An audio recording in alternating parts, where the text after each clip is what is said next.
देखो बच्चा party, last class में हमने आपसे जंक्शन कैपेसिटेंस की चर्चा की थी और जंक्शन कैपेसिटेंस बताया था दो टाइप का होता है। जो आपका जंक्शन कैपेसिटेंस होता है वो दो टाइप का होता है, बताया था। एक तो ट्रांजिशन ट्रांजिशन जंक्शन कैपेसिटेंस, और दूसरा हमने आपको बताया था डिफ्यूजन डिफ्यूजन। जो डिफ्यूजन होता है वो होता है फॉरवर्ड बायस में। फॉरवर्ड बायस आप जानते हो अग्रभूमि में, और ट्रांजिशन होता है वो रिवर्स बायस में। इसमें इसमें इसमें जो होते हैं वे होते हैं इममोबाइल आयंस, इममोबाइल आयंस। ठीक, मतलब जो आयन होते हैं प्लस माइनस, इन्हें स्पेस चार्ज भी बोलते हैं। इसमें होते हैं charge carriers, charge carriers. Sir charge carrier कैसे? माइनॉरिटी वाले। सर ये माइनॉरिटी कैसे? समझना, टेंशन नहीं। मैंने आपको ट्रांजिशन कैपेसिटेंस समझाया था, उसमें मैंने जंक्शन कैपेसिटेंस भी समझा रखा है। तो जो बच्चा उसे समझना चाहता है तो इससे पहले उस वीडियो को जरूर देख ले। ठीक, हमने एनालॉग इलेक्ट्रॉनिक सर्किट के नाम से प्लेलिस्ट बनाई है, उसमें है तो आप उसे देख सकते हैं, कोई समस्या वाली बात इसमें है नहीं। तो देखो, आपको पता है ये हमारे पास पीएन जंक्शन होता है।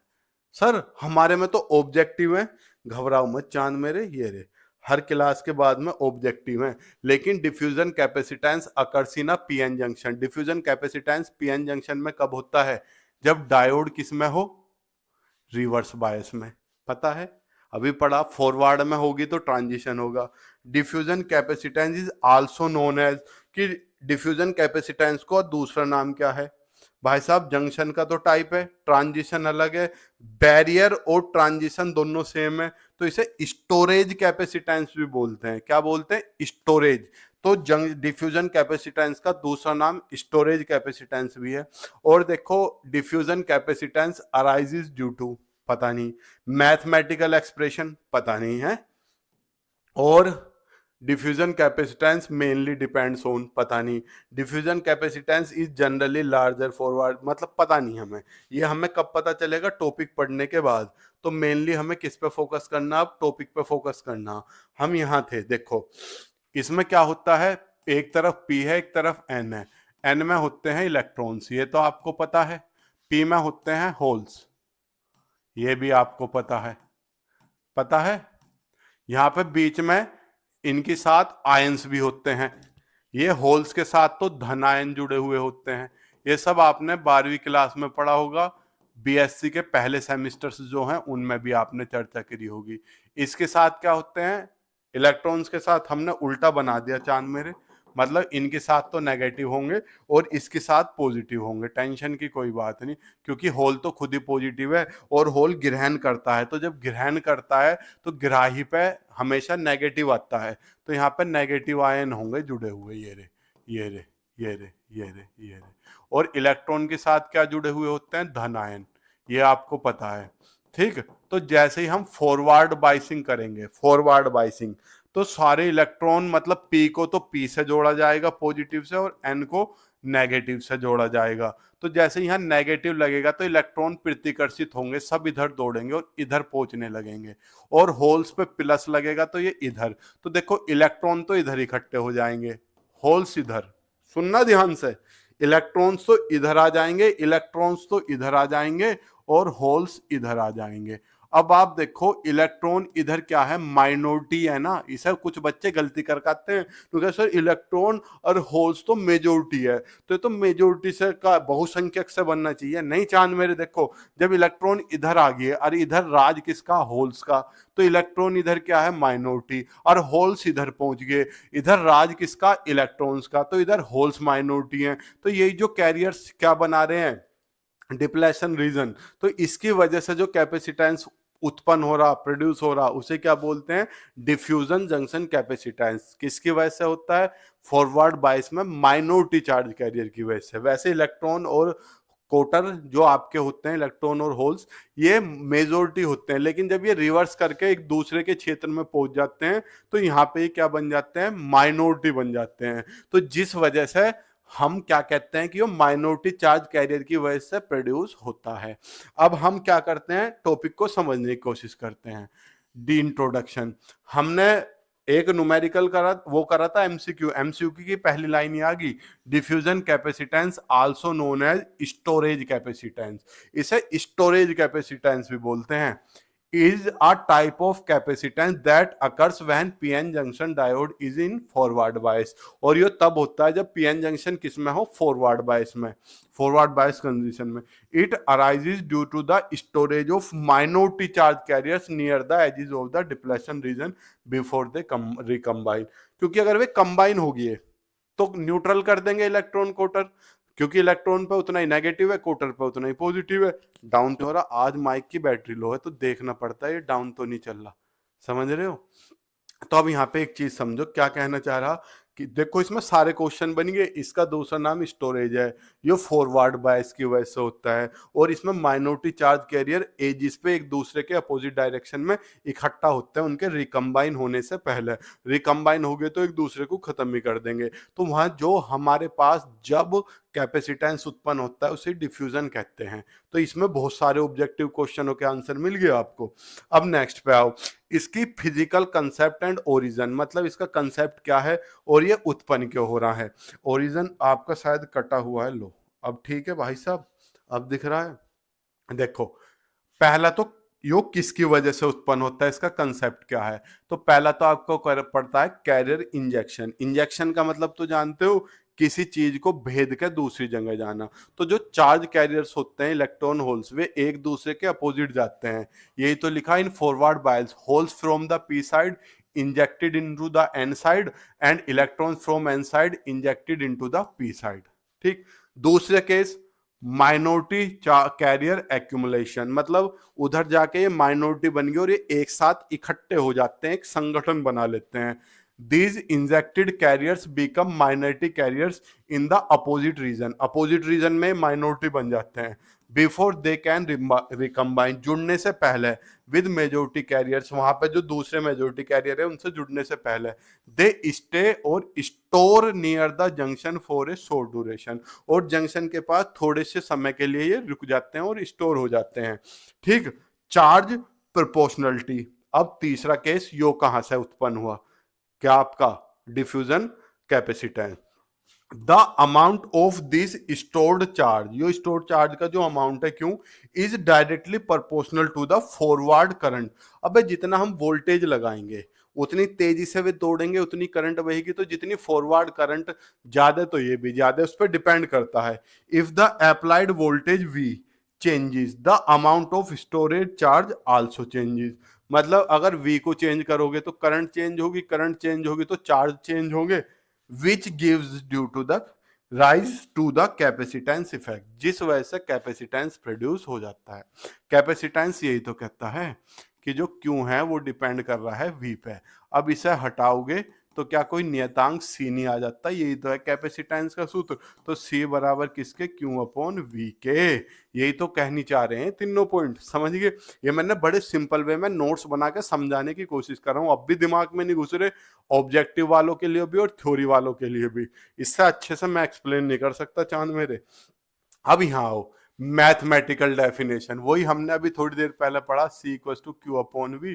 तो इसे हम जब डिफरेंशियल फॉर्मेट में लिखेंगे तो C का मतलब डिफ्यूजन कैपेसिटेंस और DQ अपॉन DV, यही तो बताने की कोशिश करी गई है।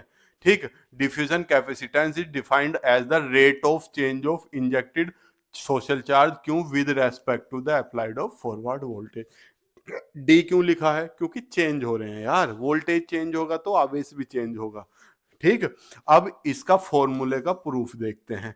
ठीक। हमें पता है जो चार्ज होता है वो किसके बराबर होता है, Q बराबर IT। लेकिन एक आवेश नहीं है, यहाँ पे बहुत सारे आवेश चल रहे हैं, तो उनका कुछ ना कुछ मीन लाइफ टाइम होगा। तो यहाँ पे इस T को हम टो से प्रदर्शित करते हैं, तो Q बराबर किसके हो जाएगा, I टो के। तो हमने यहाँ पे ये लिखा है Q इक्वल्स टू टो आई। टो आई नहीं दिख रहा तो मैं साइड में लिख देता हूं, Q बराबर टो इंटू आई। टो क्या है, लिखा हुआ है where tau is the mean life time of minority carriers. क्योंकि वैल्यू इसमें रखेंगे, लेकिन उससे पहले हमें डायोड इक्वेशन पढ़नी पड़ेगी। देखो तो हमने Q का मान रख दिया इसमें टो आई, तो हमारे पास ये आ गया, tau is the constant for a given material. Tau क्या है? मीन लाइफ टाइम है इलेक्ट्रॉन्स का, जो वैल्यू फिक्स रखता है। रुको सॉरी, ये थोड़ा सा ऊपर जा रहा है, इसे नीचे कर दूं। ठीक, तो टो एक फिक्स वैल्यू रखता है, तो टो क्या आ जाएगा? बाहर आ जाएगा। तो हमारे पास सी डी क्या बचेगा? Tau D I upon DV. अब मैं कह रहा था आपको डायोड इक्वेशन की जरूरत पड़ेगी। सर हमें तो डायोड इक्वेशन का पता ही नहीं। टेंशन ना लो, आपको मैं सिलेबस दिखाऊं, अगर आप अच्छे से देख सको तो। ये देखो, हम ये पढ़ रहे हैं सारा का सारा सिलेबस। तो यहाँ पे देखो, हम पढ़ रहे हैं जंक्शन कैपेसिटेंस। अगर आपको दिख रहा हो तो दो तरह का है, डिफ्यूजन और ट्रांजिशन। ठीक, फिर इसके बाद है expression for current diode equation.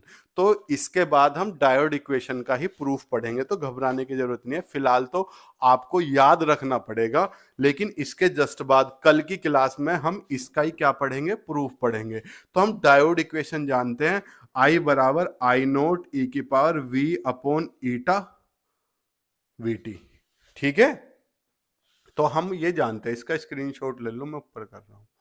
ठीक, the term D I over D V, यहाँ पे ये जो टर्म है D I over D V, इसे कहते हैं डायनामिक कंडक्टेंस। आपने ओम का नियम पढ़ा है, वी बराबर आई आर, तो आर बराबर किसके होता है? वी अपॉन आई के। आई के प्रतिरोध, इसका उल्टा जो होता था I upon V equals to 1 upon R, ये कंडक्टेंस होता था, चालकता। तो इसे डायनामिक, क्योंकि चेंज हो रही है तो इसे डायनामिक कंडक्टेंस बोलते थे, और इसे जीडी से प्रदर्शित करते हैं। तो जीडी किसके बराबर? डी आई ओवर डीवी की। जब यहां से हम डी आई ओवर डीवी निकाल लेंगे तो इसकी वैल्यू 1 आएगी।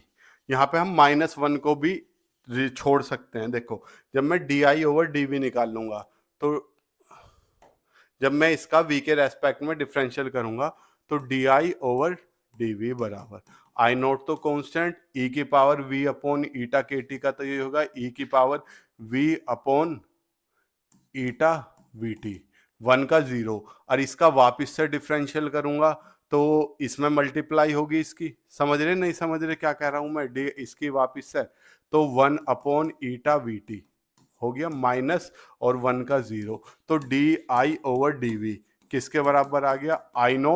आई नोट ई की power v upon eta V T और अपॉन ईटा वी टी। अब अगर हम देखें ये जो वैल्यू है, ये बहुत बड़ी वैल्यू है, तो यहां से हम -1 को शून्य मान सकते हैं। तो I बराबर किसके हो गया? आई नोट ई की power v upon eta V T. तो आई नोट ई की power v upon eta V T की जगह पे हम I लिख सकते हैं। तो D I over D T D V किसके बराबर आ जाएगा? I upon eta V T. ठीक, पर तुम्हें इतनी डिटेल में जाने की जरूरत नहीं, मैंने तुम्हें शॉर्टकट में समझाने की कोशिश करी है। तुम इतना भी याद रख सकते हो जितना लिखा हुआ है, डायरेक्टली याद रख सकते हो कि डायनामिक कंडक्टेंस क्या होता है और इसका सूत्र क्या होता है। ठीक, जीडी हमारे पास ये हो गया डी आई ओवर डीवी। तो डी आई ओवर डीवी की वैल्यू ये यहां चिपका दूं, तो सी डी किसके बराबर? Tau into I eta V T. देखो ये रहा tau I upon eta V T. ये हमारा क्या आ गया? फॉर्मूला आ गया किसका? डिफ्यूजन कोफिशिएंट का। कोफिशिएंट कह रहा कैपेसिटेंस का। आई क्या है? करंट है। ईटा क्या है? Ideality factor. यो सिलिकॉन के लिए 2 होता है, जर्मेनियम के लिए 1 होता है। ये अर्धचालक होते हैं सिलिकॉन और जर्मेनियम। और वीटी क्या है? थर्मल वोल्टेज, जो रूम टेम्परेचर में फिक्स होता है, लगभग 26 मिली वोल्टेज के बराबर। ये अब आपको मैंने वैल्यू दे दी, ये वैल्यू इतनी याद करने की जरूरत है नहीं, यहाँ तक हम प्रूफ कर चुके हैं। अब इससे रिलेटेड कुछ न्यूमेरिकल वे हैं, एमसीक्यू। ये 2 एमसीक्यू मैं सबसे शुरुआत में करा चुका हूँ, इनसे आगे के इन पे चलते हैं एमसीक्यू पे। Diffusion capacitance arises. Diffusion capacitance किसकी वजह से आ रहा है बेटा? वो आ रहा है storage of minority charge carriers. Minority charge carrier की वजह से ही तो आ रहा है, वे जो इकट्ठा हो रहे स्टोरेज हो रहा है उनका। Second, mathematical expression for diffusion. तो डिफ्यूजन का ये ना सी डी बराबर D cube upon D V, basic है। अब आगे के 2 क्वेश्चन देखते हैं। Diffusion capacitance mainly depends on, ये किस पे डिपेंड कर रहा है मेनली? भैया विड्थ नहीं, विड्थ पे तो डिपेंड करता था transition. Storage charge in the junction, अरे स्टोरेज चार्ज पे ही तो करता है ये डिपेंड। और रिवर्स वोल्टेज पे भी ट्रांजिशन करता था। तो आपको ये ट्रांजिशन भी पढ़ना जरूरी है। तो ये एमसीक्यू एकदम उड़ा दोगे, multiple choice question. Diffusion capacitance is generally ये क्या होता है, बड़ा होता है किसमें, फॉरवर्ड बायस में।